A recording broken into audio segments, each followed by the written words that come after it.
Hello, your friendly neighborhood host, JT Wheatley, back again for another episode of the History of Comic Books podcast, this time on the war against comics. Comic books and strips, like all entertainment, have been criticized from the beginning.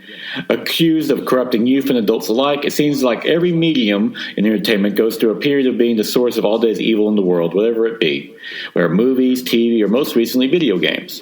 During the 1950s, that came to a head for comic books. One of the first noted criticisms of comic strip content was the Yellow Kid Sunday strip, one of the earliest regular comic strips. In Liddy's Home Journal of 1909, an article, A Crime Against American Children, attacked the notion of a strip being published on Sunday, which was supposed to be a day of rest. However, the real criticism was spurred by the crime and horror comics in the 1940s. A National Disgrace by Sterling North in May 8, 1940 edition of the Chicago Daily News criticized the violence and heroic depictions of criminals in comics, and the article ended up being reprinted in over 40 different papers. A similar article appeared on March 1941, The Antidote to Comics, appeared in National Portrait Teacher Association magazine, which argued comic books promoted fascism. On June 1941, the Comic Menace in the Wicker Library Bulletin criticized colored pages and objectionable language.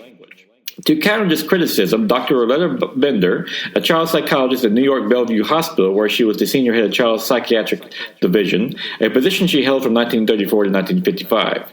There she developed the Bender-Jeselt test, which evaluates visual motor maturation in children. In 1938, it has since become widely used in detecting disorders in children. Bender was hired by national publications, the Future DC, where she defended comics as creating myths of our time. It should be pointed out that at 7 to 10 million comic books sold per month in 1941 at $12 million a gross, while the traditional children's books made only $2 million that year. National formed the Editorial Advisory Board, which also consisted of the psychologist and future Wonder Woman creator William Moulton Marston and children's literature advocate Josette Frank, all organized by Max Gaines, the head of All American Comics and the future EC Comics founder. However, Marston and Frank would eventually clash over his Wonder Woman creation, as Frank objected to the character's costume and frequent images of bondage. Nevertheless, the Editorial Advisory Board was effective in blunting much of the criticism against comics at the time, while helped with the events of World War II, as the world obviously had more important things to worry about. After World War II, though, crime comics became a more popular genre, notably Crime Does Not Pay, which came in consideration of the innocent people involved and their relatives. The names of some characters have been changed. The comic, published by Lev Gleason and created by Charles Barrow and Bob Wood, was first released in July 1942, but by 1948 was selling 1 million copies an issue, which they would erroneously claim was as high as 5 million. While the comic used real crime stories to sell, it was never meant to glamorize it, hence the title, Crime Does Not Pay, and retold real tales of criminals, from Babyface Nelson to Machine Gun Kelly. It sought to understand criminals and appeal to older readers, and was noted for being one of the first non-superhero comic books to rival the superhero comic success. As a result, there were soon numerous imitators, such as Jack Kirby's and Joe Simon's headline comics, to Timely's, the first Marvel, official true crime cases. And soon, crime comics became one of the most popular genres in medium. However, the success also brought about a share of critics. One notable critic was the League of Clean Reading by Bishop Noel, which was formed to attack communism and indecent literature in 1938. 4 months afterwards, a committee of the Catholic bishops under Noel formed the National Organization of Decent Literature, NODL, and the comics became a natural target to the organization. The group created a newsletter, Publications Disapproved for Youth, or the Blacklist, as Noel called it, which sent out monthly after groups were dispatched to newsstands and retailers to evaluate various magazines and comic books. One comic they went after was Sensation Comics, which Max Gaines defended with the National's Editorial Advisory Board, as it was the home of Wonder Woman at the time. Their main target was her costume, which they deemed too risque, but they also went after other superhero characters such as Superman over the villains they fought. On May of 1944, the article Parents Must Control the Comics by Robert E. Sufford, a Jesuit priest, and the St. Anthony Messenger attacked costumes and sex in comic books, and once again called superheroes fascists. It was headlined with a perfect of a sinister-looking costume figure leading kids like a Pied Piper. It also made up the charge that comic books sell $25 million a month, with many portraying crime, violence, and sex for young children to read. Later, an 8-page pamphlet, The Case Against Comics, was published in 1944 by the Catholic Guild. also attacked superheroes, this time with the cover of a nude man-beast concocting poison while surrounded by the bodies of his victims. The pamphlet attacked the vigilante nature of the superhero comics and even equated them to paganism and fascism. Others also attacked comics, such as Reverend Thomas F. Doyle, whose article What's Wrong with Comics in February 1943 of the Catholic World attacked superhero names and powers, once again accusing superheroes of paganism and fascism with their untold power in defying natural laws. Another notable article was Are Comics Fascist on October 1945, or Walter J. Ong in the Time magazine, calling comics pagan and argued kids might get criminal ideas from comics. Father Suffered, in a speech at the Fordham University in that August of 1946, continued at the charge, but this time offered a solution, that a counter-comic should be created to be distributed to Catholic schools. Suffer's main argument was that kids could get the wrong ideas reading comic books, though, like many critics of the media throughout the years, based this on actual little evidence. At this time, J. Edgar Hoover, the head of the FBI, noted juvenile crime was up at the same time crime comics were selling in the millions, but no study ever showed one had to do with the other. Plus, many pointed out the FBI statistics were skewed, such as citing arrests over convictions or the increased law enforcement on teenagers resulting in more arrests.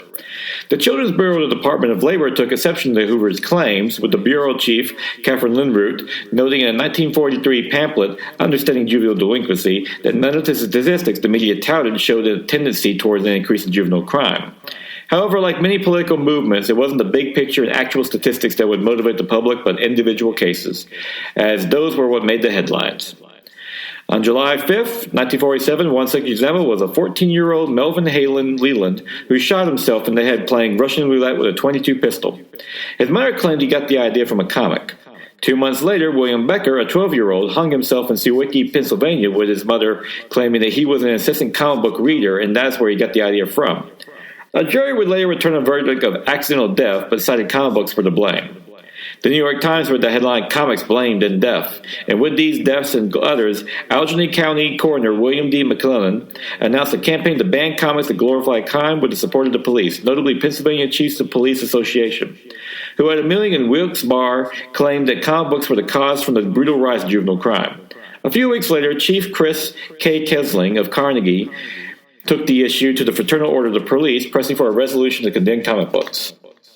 Drama critic John Mason Brown denounced comics as trash on national New York radio in 1948, claiming their word selection was as wretched as their drawings in the paper that they were printed on. Meanwhile, the Detroit Police Commissioner Harry S. Toy called for a purge of comics from the city, claiming they were filled with communist teachings, sex, and racial discrimination. Marla Mansons attacked comics in the New Republic magazine, claiming they required no thought to read and that every hour spent reading comic books was an hour in which their inner growth stopped. On April 1948, the Detroit police, under order from Commissioner Toy, seized comics and examined them for objectionable conduct, claiming that they found evidence to ban at least 36 of them. To do this, prosecutor James M. McNally set 4 criteria for such a ban. 1, that the comic showed the planning of a crime. 2, it involved use of a crime. 3, entire comic about crime. And 4, the comic depicted violence against women and children. Less than 2 weeks later, on May 10, 1948, police chief of Ann Arbor, Captain Albert E. Howard, banned 30 different comic books and 1 nudie magazine. 4 days after that, Mayor of Mount Prospect, Illinois, followed suit and banned a display and banner of comics. Soon, Indianapolis, Hillsdale, Michigan, Detroit, and 50 other cities started banning comic books of one kind or another. For Michigan, they used an obscure state law from 1885 that banned publications devoted to crime and bloodshed. It was modeled after an 1884 law from New York that banned story papers that emerged from the Civil War, which prevented tawdry accounts of sensational crime cases, and were in many ways a precursor to the current crime comic books. Much of this emerged from Anthony Comstock, the secretary of New York Society of Suppressing the Vice, an institution dedicated to the supervising of morality of the public, who denounced such story papers and dime novels that eventually provoked Congress to pass the Comstock Act in 1873 that prohibited the use of mail to transport things of immoral use, with Anthony Comstock himself selected the U.S. Post Office special agent to decide what was immoral. Comstock would later rally against the story papers in the book Traps of the Young in 1883, which in response, the New York State legislature passed a bill outlawing publications made up of pictures and stories of deeds of bloodshed, lust, or crime, with many other states like Michigan following suit. In many ways, this was a precursor to the comic book controversy, with Comstock being especially zealous, going after those he deemed immoral. He reportedly would boast to burning 15 tons of books, facilitating 4,000 arrests, and even driving 15 people to suicide. Later, his name would begin the origin of the term Comstockery, meaning censoring due to perceived immorality or obscenity, with no one less than the great playwright George Bernard Shaw using the term after Comstock went after him in 1905 over his Mrs. Warren's profession, about a madam running a brothel, calling Comstockery a joke at the expense of the United States by the rest of the world. Comstock in turn called Shaw an Irish smut dealer. However, on March 29, 1948, 64 years after the law was passed, the Supreme Court struck down the New York state law as unconstitutional, along with 19 comparable acts in other states, in Winters v. New York. This resulted from a case of Murray Winters, a New York book dealer who was fined $100 in 1942 for selling headquarters detectives true cases from the police blotter. Winters objected on the First Amendment grounds. The New York High Court originally upheld the ruling, calling headquarters detective crime does not pay without the drawings of Charles Burrow. The Supreme Court overturned this decision, though, while striking down the law, stating that they saw no special value in headquarters detective, but instead struck down the 1884 law due to the statute's vagueness. Thus, it was the law's wording and not the publication's content the court ruled on. Justice Stanley F. Reed, in his opinion, did argue states have the right to ban content that caused crime, stating that they should do just that. Thus, while this seemed like a victory for free speech, it opened the door for states and local governments to pass laws specifically targeting publications like comic books. On March 29, 1948, Riddles and Blood was published in Time on the forum Psychopathy of Comic Books in New York under the Association for Academic Psychotherapy. What was notable about that associate head was Frederick Wervin, whose picture appeared in the article with a quote saying, "Comic books will not only inspire evil, but suggest a form of evil to take." Soon he would become comic books' chief nemesis. Frederick Wervin was born in Nuremberg, Germany, then Bavaria, part of the German Empire, on March 20, 1895 as Friedrich Wertharden. He would study at King's College of London, then the University of Munich and Erlangen, and received a medical degree at the University of Würzburg in 1929. He was especially concerned about the violence of World War I and later moved to the United States to teach at Johns Hopkins while practicing at Phipps Psychiatric Clinic at Johns Hopkins in Baltimore, Maryland. By 1926, he published his first book, The Brain is an Organ, a treatise on the cognitive function. He would later publish Dark Legend in 1941, a story of matricide that was later adapted into an off-Broadway play in 1952, and The Show of Violence in 1949, which followed 8 sensational murder cases in New York City. Like many immigrants, including many of the comic book creators he would criticize of the time, he changed his name to a more American Wervin in 1927, and by 1929 became a U.S. citizen. In 1938, Wervin moved to New York City, where he worked at the Bellevue Medical Hygiene Clinic, where comic book defender Loretta Bender also worked at. The clinic was noted for being connected to the New York Court of General Sessions, where criminals were given psychological evaluations. While working there, he testified on the behalf of Albert Fish in 1935, a cannibalistic child rapist and serial killer, declaring that he was insane. Fish would later be found sane by the jury and sentenced to death. After World War II, though, Wervin would argue against having Ezra Pound confined to a mental hospital for propaganda against the U.S. during World War II instead of being charged with treason. Frederick Wervin was a champion of racial justice, though, petitioning the then Mayor LaGuardia of New York City to fund his clinic in Harlem. On March 1946, the LaFrey Clinic opened in the basement of St. Philip's Church in Harlem with the help of a black intellectuals like Ralph Ellison and Richard Wright, along with voluntary donations. Wervin had met Ellison through the right and helped him petition Ellison for grounds to avoid being drafted in the Army. The clinic was named after Paul Lefreg, a noted French Marxist and son-in-law to Karl Marx, and the clinic quickly became one of the most important in the United States, being one of the few to treat black patients, and its studies would soon be cited in court cases nationwide, most notably by Thurgood Marshall in the breakthrough Brown v. Board of Education in 1954, before the Supreme Court, which found racial segregation unconstitutional. Wervin had testified in one of the 5 cases that was combined for review in Brown, Belton v. Gibbard, stating that racial segregation interfered with a child's development. Thurgood Marshall would personally write to Wervin thanking him for his testimony, arguing it was key for swinging the Supreme Court in its ruling. However, the LaFrey Clinic studies also pointed Wervin to a new cause: comic books. It was at this clinic that Wervin noted many of the kids in his care read comics and began to realize they were common among delinquents.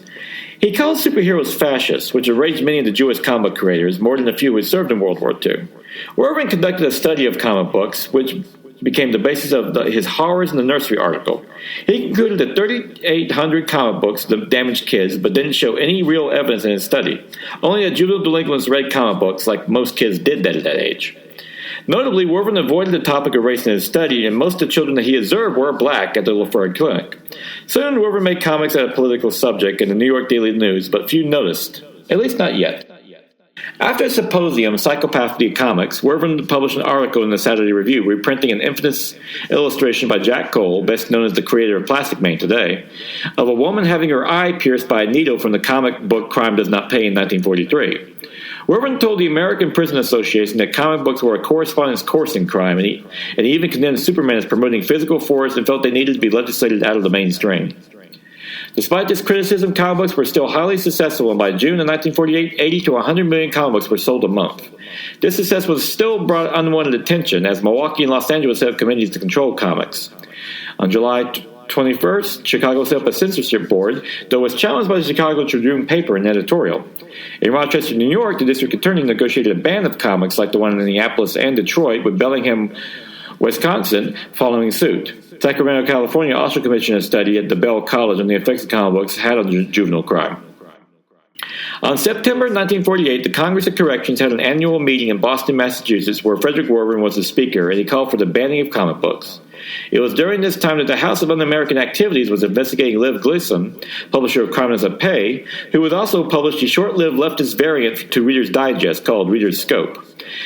Gleason refused to supply records of the Joint Anti-Fascist Refugee Committee, which had ties to the Communist Party along with other members like novelist Howard Fast, the writer of Spartacus, and instead ended up just paying a fine of $500.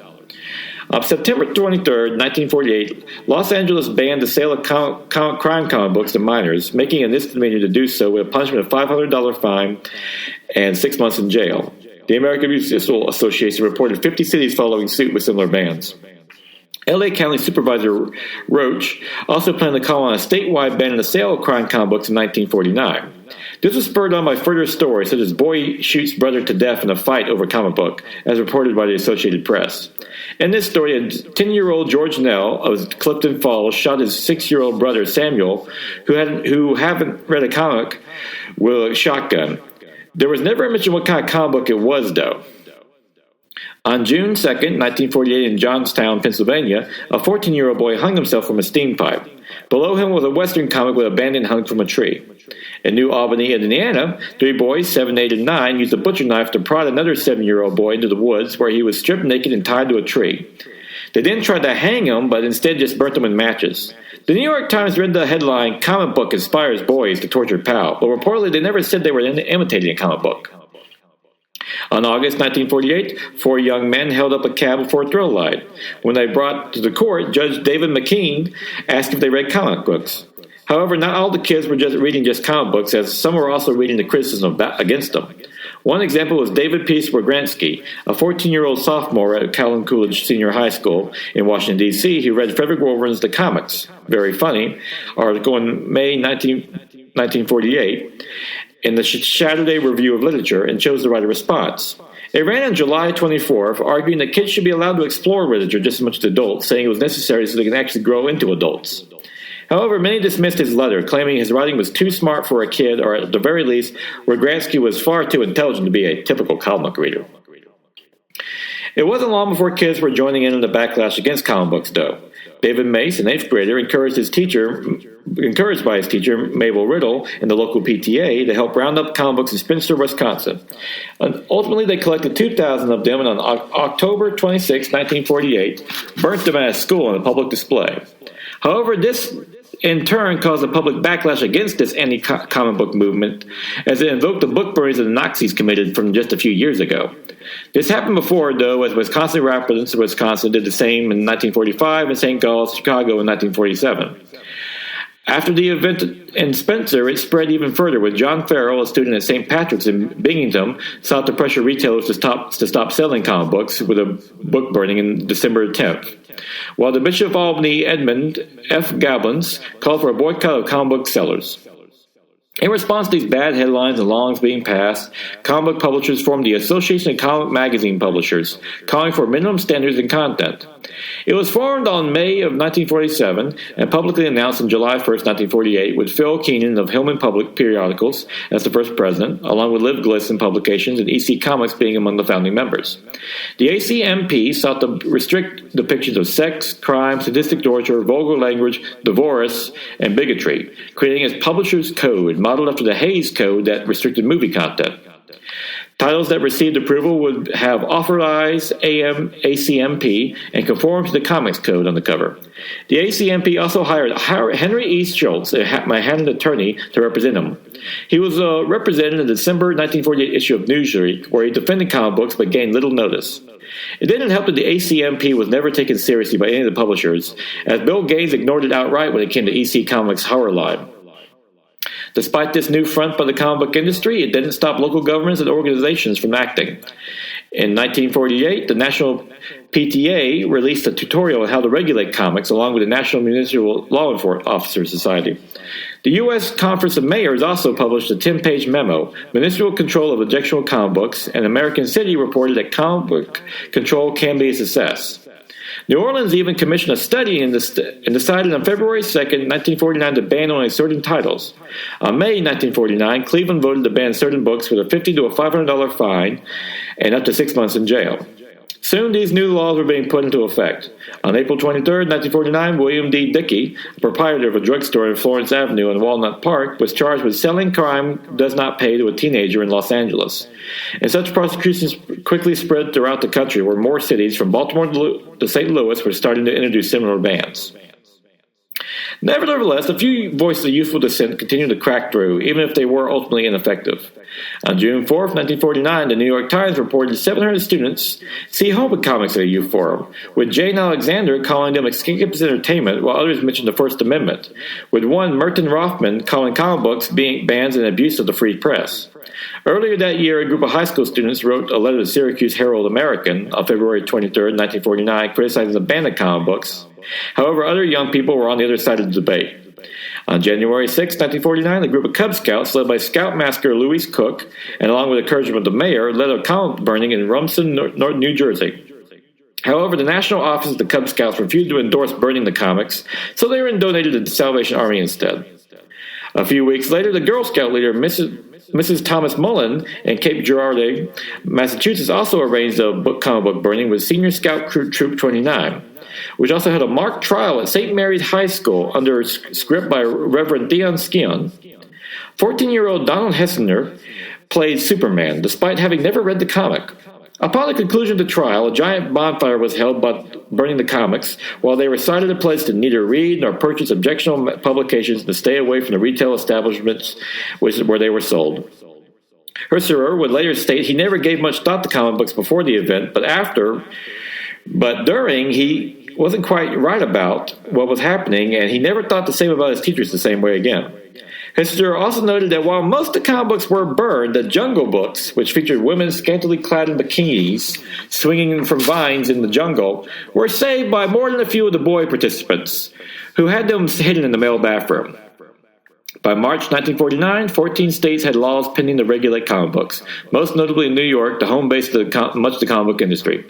Republican Benjamin F. Feinberg, a 61-year-old former high school principal who was also best known for his Feinberg Law, which made membership in the Communist Party grounds for dismissal from public school, proposed a comic book division of the State Department of Education to approve and reject comics to be sold, and only makers of acceptable comic books could be given permission to publish in the state.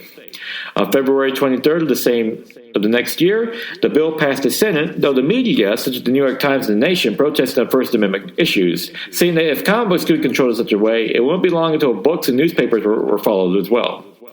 On April 19th, the Republican Governor Thomas E. Dewey vetoed the bill as too vague in light of the Winters versus New York ruling, though.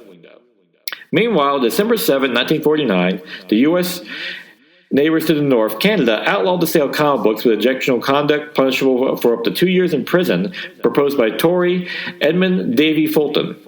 Until that point, 5 million comic books circulated annually throughout the country through imports and reprints. Fulton moved by 11 and a 13-year-old boy who were murdered in murdered a Yunkin man, claiming comic books made them do it. However, he would later admit all studies into the issue proved otherwise, and in fact, comic books were a useful outlet for such impulses. Despite these reports and backlashes, comic books can still represented 14% of the comic book industry in 1948, with comics as a whole grossing $72 million annually, though comics were taking small steps to counter criticism. Notably, Crime Does Not Pay, the comic book that was practically launched the crime comic genre, shrunk the size of crime in its title by a half an inch, along with adding a new banner, A Force for Good in the Community, and a new line dedicated to the eradication of crime. They even brought in a new consultant, Mary Sullivan, the former chief of the New York City Police Department Women's Bureau, whose picture appeared on the cover of Crime Does Not Pay with a caption, "I approve of this magazine as good moral influence on our youth. I recommend it to parents as a powerful lesson for good behavior." Other publishers, such as Victor Fox, merely put on slogans not intended for children or for adults only. Nevertheless, no one in the industry knew how many adults were actually reading comic books, and still conceded there was still a medium geared towards young readers. Plus, the crime comic book genre was starting to wind down, with 10 books disappearing in 1950 as the romance genre started to take hold in the medium, and 125 separate titles, along with circulation in 1949, representing nearly a fifth of the 650 books in 1950. On January 1950, Newsweek published Comfort for Comics, about a long study of 2,881 children in central Massachusetts. It was presented at the American Association for Advancement of Science in New York and found no statistical significant change in behavior of children who read certain comic books. 2 weeks later, the New York Times read an article, Anti-Comics Drive Reported Waiting, with a subhead, Love Type Replacing Crime, Medium Gains as Educational Aid, reporting the New LA court rules comic book ordinance were unconstitutional. The article largely vindicated comic books, arguing the hysteria had died down and parents had learned that there was no quick fix to juvenile crime. However, Dr. Harvey Zolbert, the chairman of the New York University School of Education Department of Educational Society, quickly predicted the same critics who attacked crime comics would soon turn the romance one as well. Sure enough, just 3 days after Zorberg's comments, Dr. Hild Moss, a lieutenant of Dr. Frederick Warvin, gave the talk, The Destructive Effect of Comics on Children at Emerson School on East 96th Street in Manhattan, and attacking romance comics, along with jungle and crime comics and propagating racial hatred and sadism. He also went after Henry E. Schultz of the ACMP and Josette Frank of the Child Study Association as a paid mouthpieces to the comic book industry. Most were noted as the acting physician in charge of the Lafayette Clinic, as Frederick Warvin was writing a book on his belief about comic books. Until then, there was plenty of other scientists to counter Moss's claims. In spring of 1950, Dr. Sophia Schroeder-Shloman, a superintendent at the Chicago-based Institute of Juvenile Research, said that well-adjusted kids read comic books just fine. Dr. Morton L. Keetmert, the director for child research at Mozart, told 2,000 social workers not to blame TV and radio either, which was also rapidly expanding across the country. Within 2 years, TV broadcasting stations had expanded from 27 to 103. However, the politicians soon got involved when on May 18th, the Democrat Senator S.D. Conover of Tennessee, in his first term, announced a committee to investigate comics and its influence on crime. He had previously served 8 years in the House before winning his Senate seat in 1948, having made a name for himself as a Southern moderate with folksy charm. During his House career, he investigated judicial corruption that led to the resignation of at least one Pennsylvania judge, but also fought against Truman's efforts to begin ending racial segregation. Despite his down-home charm, Kefauver had larger ambitions, namely the White House, and he believed his comic book controversy would be a perfect headline grabber. On May 3, 1950, the Special Committee to Investigate Crime and Interstate Commerce was commenced. Then on June 22nd, it held public hearings for a year with hundreds of witnesses, including FBI Director J. Edgar Hoover, psychologists, child experts, and comic publishers, such as Liv Gillis of Crime Does Not Pay and Monroe Froelich Jr. of Timely Atlas Marvel. Only a few of the witnesses attacked comic books directly, such as A.H. Cohen, the director of the Federal Bureau of Prisons, though he conceded in his testimony he couldn't say for certain comic books caused crime. Even Hoover backed off criticizing comic books. Louis Goldston, the chairman of the Board of Judges of Kings County, New York, testified he had the only positive experience with comic books as well. Mota Knaif, the creator of Terry and the Pirates, and Steve Canyon testified that clean depictions of good and evil were also helpful to children. On November 11, 1950, the results concluded that comic books were being used as a scapegoat for law enforcement to explain juvenile crime. It made the front page of the Daily News and the New York Times, and Maurice Froelich Jr. celebrated with dozens of papers being passed around at the office about the story, leaving Stan Lee to clean them up afterwards. However, it also made Stenner Confiver a star, something he would use later, though he was not done with juvenile crime or comic books for the time being. And we will conclude for now, and next week we will pick right up, as while the comic book controversy seems to have died down for the moment, they will come roaring back as EC Comic Books starts their new trend of horror, pushing the envelope and bringing about even more criticism.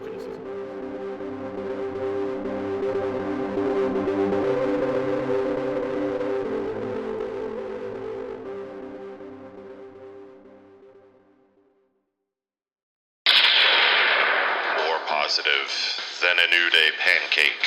More fun than a super kick party. It's the wrestling podcast from the host, who is the hammer swinging, burrito eating, well, you know the rest, of Thunder Talk. Sexy Thor. It's the Ring of Thunder, found in the Thunderverse and among the great podcasts of the ESO network. And now it is November 7th, 2024, time for the favorite comic of the week. Absolute Superman, #1 by Jason Aaron and Rafa Sandoval, which is a great first issue that redefines the Superman origin, this time in the Absolute Universe, that sees a different kind of Krypton one with a caste system where Superman's parents, Jor-El and Laura, are in a different place than you usually expect. Where also flash forward to present day, where you see a grown-up Superman already working as a superhero, but not in the way you would expect. Great first issue that really starts the gates out running, really redefines the origin, but it still is recognizable enough that you recognize Superman and what he's about. I mean, the symbol that he wears for the House of El has a different meaning now, but it's still great and relates to his original origin. And Sandoval's art is gorgeous, great from depicting the futuristic Kryptonian society to modern day action that Superman performs on Earth. Great read, and absolute so far 3 for 3 from Batman, Wonder Woman, and now Superman. Great work in general. This looks like this might be one that can actually compete with Marvel's Ultimate line right now. And based on the sales, looks like it's doing just that. The Ultimate Spider-Man is still sticking around.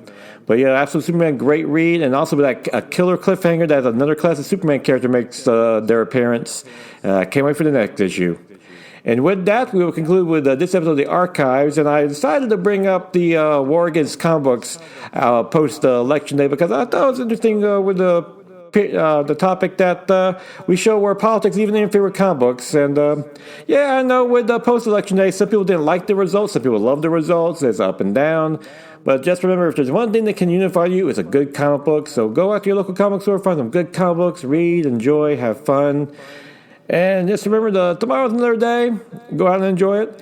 And with that, join me next week for the second part of the archive edition of the War Against Comic Books. Until then, go out and enjoy yourself a good comic book. Especially check out any one of the Absolute line that DC and Absolute Superman in particular. Great read.